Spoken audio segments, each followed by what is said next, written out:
So Caitlin Clark showed up today at the Nike WHQ. Don't know exactly what that is, to be honest. The Nike Worldwide Headquarters. Okay, that makes more sense. But she has showed up to the Nike Worldwide Headquarters, and obviously this is one of those, like, she is the massive, massive guest. They're all there, watching. So picture this. Caitlin Clark just stepped into Nike's headquarters in Oregon, and the entire place went absolutely silent before erupting. Workers everywhere dropping what they're doing, phones coming out, cheers bouncing off the walls like she's some kind of legend already. This isn't your typical welcome for someone in their second WNBA season. This is the treatment Nike saves for icons like LeBron or Serena. And there's a very deliberate reason this is all happening right now. At the Nike WHQ, her arrival. Obviously, when it's Caitlin Clark, they're all clapping her. It's muted right now on your screen, so it is what it is. And obviously, promo material shown and given out. So this is the annoying thing about this is why is everything about this talking about worldwide? You can't get anything Caitlin Clark related outside states. Look at how they're handling her signature logo reveal. They're treating this thing like they're launching the next iPhone or something. And here's what's really smart about that logo design. When it first came out, some folks in the basketball world were scratching their heads. It looked less like hardcore basketball gear and more like something you'd wear to brunch. But that's actually brilliant strategy. Nike figured something out from watching the Sabrina Ionesco situation unfold. Her sneakers flew off the shelves instantly, but not just to hoopers. Regular people bought them because they worked as everyday wear. The Caitlin Clark logo is built for everything. T-shirts, sweatshirts, jackets. It's meant to live everywhere, not just between the lines. The whole Caitlin Clark thing, why they're pushing this right now, is because the shoe's coming soon. The sneaker is going to be revealed soon. So, they said spring. I think they said spring. It's meant to be released, I think, in spring of this year. I think if we're being real, she's already done the podcast rounds. She was on the Kelsey's podcast. She was on talking about the shoe. She's been doing plenty of things at Nike, playing things with Nike. And there's been so many little things that Caitlin Clark's been doing about. And here's where Nike's timing becomes crystal clear. They're flooding the media right now because that shoe drop is coming fast. Spring 2025 is locked in stone. Caitlin's been making the rounds everywhere. She went on the Kelsey Brothers shows specifically to break down her design process. She's been back and forth to Nike headquarters for months now, fine-tuning every detail. And here's another piece of the puzzle. Remember how she completely shut down playing in Unrivaled this year? Last season, she was possibly interested in that 3-on-3 league. This year, she killed that conversation immediately after the WNBA wrapped. Nike needed her calendar wide open for this campaign. They needed her available for shoots, interviews, and the biggest coordinated rollout they've done for a signature athlete in over 10 years. The Steph Curry shit isn't, and Steph Curry's coach reposting everything, and Caitlin Clark posting Steph Curry wearing her shoes. There's plenty, because, again, her sneakers are they are the most worn, they're the most worn sneakers in the NBA this season. Caitlin's P's have been the most worn sneakers in the NBA. So at the end of the day, if it was that big a deal, the NBA players were wearing Caitlin Clark shoes, she would have posted more about it, or, with her sneakers being first and second in the NBA. Now, here's the part that should make every other shoe brand nervous. Steph Curry laced up Caitlin's player-exclusive shoes. His coach posted about it, and this wasn't some one-off publicity move. The Caitlin Clark PE line has been the most popular signature shoe among NBA players this entire season. Not LeBron's, not Jordan's, not KD's. Caitlin Clark's kicks. NBA guys are actively choosing to wear a WNBA player's signature over every other option in their lockers. That's never happened before in the history of basketball. Male pros voluntarily wearing women's signature shoes in actual games. This isn't a nice story about supporting women's sports. This is the market completely shifting how it values women's basketball products. That Caitlin's everywhere. The shoe is everywhere. and it's going to be Nike's biggest sneaker launch for a new signature athlete, probably since being a signature athlete really matters. Since it hasn't mattered that much. Like, the launch of the Giannis shoe, who's been their best athlete they've had, wasn't that big. Their launch of the Luka shoe, because he was with Jordan Brand. Their launch of even the Bookers, the Jazz, the Kyrie ones, which were great sneakers, by the way. This launch is make or break for Nike's entire signature athlete strategy. The whole concept of paying someone tens of millions annually is getting expensive. You're cutting massive checks to guys like Giannis Antetokounmpo, Devin Booker, Jason Tatum. But here's Nike's problem. None of those launches have created the cultural explosion that justifies those investments lately.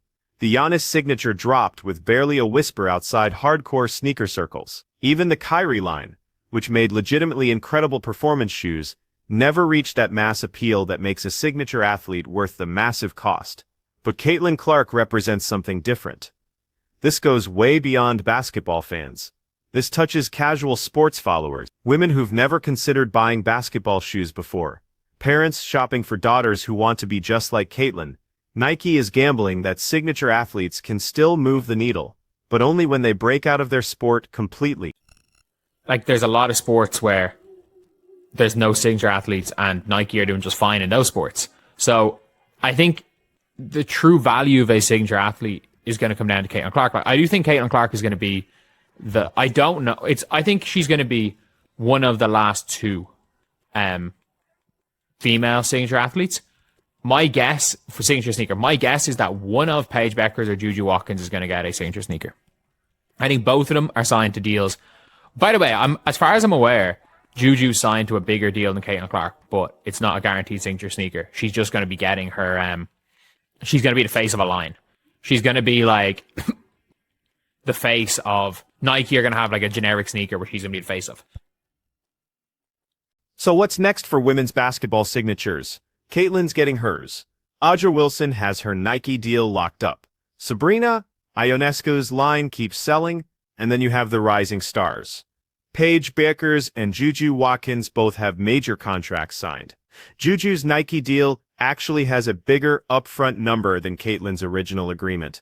But here's the key difference. Juju doesn't have a guaranteed signature shoe locked in. She's going to front a generic performance line instead. Think about how Nike handled Blake Griffin as a rookie. They didn't want to fully commit to giving him his own signature, so they made him the face of the Hyper Dunk line instead. It was smart hedging, and it turned out right when Blake's career didn't hit those superstar heights. Nike's running the same playbook with Juju. She'll get visibility in custom colorways, but not her own complete line.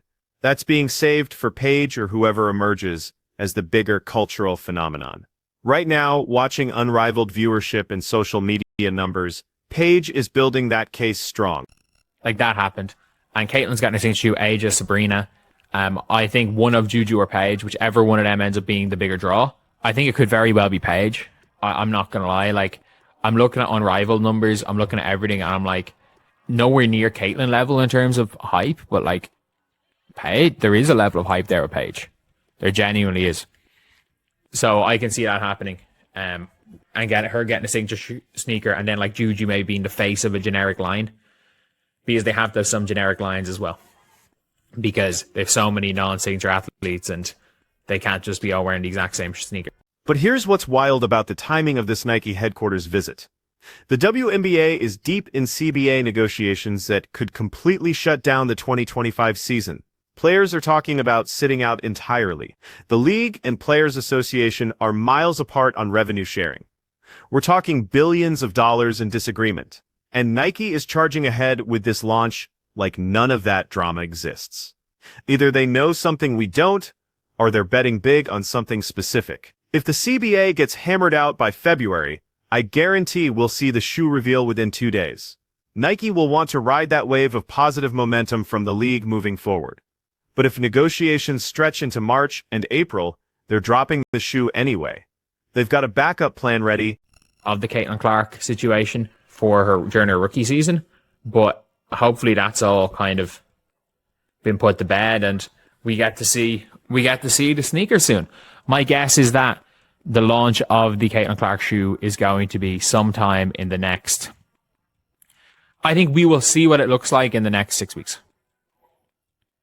I think maybe Nike don't want to announce the shoe and release the shoe during. That backup plan is the FIBA World Cup qualifiers happening in March. Team USA has qualifying games on the schedule, and Caitlin Clark is definitely on that roster. So even if the WNBA season gets canceled, Caitlin will still be playing competitive basketball on the international stage come March. That's when we'll see the shoe debut. She'll wear them in a Team USA uniform. Nike will drop the official images at the exact same moment, and pre-orders will go live instantly. It's the same blueprint they've used for every major signature launch. Except this time, the athlete is in her second WNBA season. That's how confident Nike is in Caitlin's ability to sell product. 2 days later. If the CBA starts dragging into March and April, I think they're going to release the shoe anyway. But the thing is, like, it's one of those things where they would probably want to see Caitlin play in the shoe before it's released worldwide. And, Team USA. Oh, no, I'm an idiot. The first time we're going to see it is going to be during World Cup qualifiers. World Cup qualifiers in March when Team USA are playing their first set of games. So they're going to be playing their first set of games, and it's going to be during that. I'm a dumbass. Like, that's obviously when the sneaker is going to be released. Let's talk about what went sideways in year one, though, because the difference is shocking. During Caitlin's rookie season, Nike practically pretended she didn't exist. You had the biggest draw in women's basketball history. Someone pulling 3 million viewers to regular season WNBA games, and Nike acted like they were scared to admit it. No billboard campaigns, no major advertising pushes. They didn't make her the face of their WNBA marketing, and the reason was painfully obvious. They were terrified of backlash from other players on their roster. Aja Wilson is Nike. Sabrina Ionescu is Nike. Breanna Stewart went to Puma, but Nike has deals with tons of WNBA players. There was this unspoken terror in Nike's marketing department that going all in on Caitlin would create enemies everywhere else, so they played it incredibly safe. They basically muted her visibility. They let her entire rookie season happen without capitalizing on her star power. From a business standpoint, it was a disaster. But something changed after the season ended. Maybe it was seeing the ratings data showing Caitlin's measurable impact on viewership. Maybe it was the sales numbers on her PE shoes. Maybe it was watching other brands make money off Caitlin-adjacent products, while Nike sat there doing nothing. Whatever flipped the switch, Nike made a decision. They were going to treat this signature shoe launch like what it actually is, a major cultural moment. The debut of a generational athlete who's bigger than her sport. This Nike headquarters visit is their declaration. They're done playing it safe. Caitlin is front and center now. They're betting their entire signature athlete future on her. They're accepting that some people will be mad about the attention gap, and they're doing it anyway, because the business case is too strong to ignore. Think about what this means for the WNBA's identity crisis. For years, the league has wrestled with how to market individual stars without creating internal drama. The whole team-first mentality was partially about solidarity. But it was also about fear that one player getting too big would split things apart. Fear that elevating one star would make everyone else feel smaller. Fear that the league couldn't handle a transcendent individual talent without it destroying the collective vibe. Caitlin Clark is forcing everyone to face that fear head-on. Nike's approach to this launch is the clearest message yet, that the old way is finished. You can't hide your biggest star to protect feelings. You can't silence your most marketable athlete because you're worried about drama. The market doesn't care about any of that. The market pays for what sells, and Caitlin Clark sells. This shoe launch is going to be Nike's biggest signature debut since Kyrie, probably bigger. Pre-orders are going to crash their servers. The first colorway will disappear in seconds. Resale prices will go through the roof immediately. Everyone who said the WNBA didn't have the star power to support signature deals is going to have to swallow those words. But here's the complicated part. Caitlin never asked for any of this attention. She's not out campaigning to be the face of the league. She's not demanding special treatment. She's just playing basketball at a level that creates natural demand. but she's going to carry all the weight of the resentment that comes with this visibility. She'll get criticized for taking up too much space. She'll be accused of benefiting from unfair advantages. She'll face scrutiny that Aja Wilson and Breanna Stewart never dealt with. Not because she's doing anything wrong, but because her existence challenges the comfortable story the WNBA has been telling itself for 20 years. Nike is betting none of that noise matters. They're betting the millions of people who want Caitlin Clark shoes don't care about internal league politics. They're betting casual sports fans who barely watch WNBA games but know who Caitlin Clark is will spend money on her gear. They're betting the next generation of young girls who see themselves in Caitlin will get their parents to buy the shoes. When that shoe drops in March, watch how the world reacts. Watch the sales numbers. Watch whether Nike's gamble pays off. Because if it does, everything changes. Not just for Caitlin, not just for Nike, but for how female athletes get marketed from now on. This is the test case. This is where we find out if a women's basketball player can be marketed at the same level as the biggest male athletes on the planet. Based on everything we've seen so far. Based on how Caitlin got treated walking into Nike headquarters. Based on NBA players already choosing her shoes over everything else, I think we already know how this ends. The question is whether everyone else is ready to accept that reality.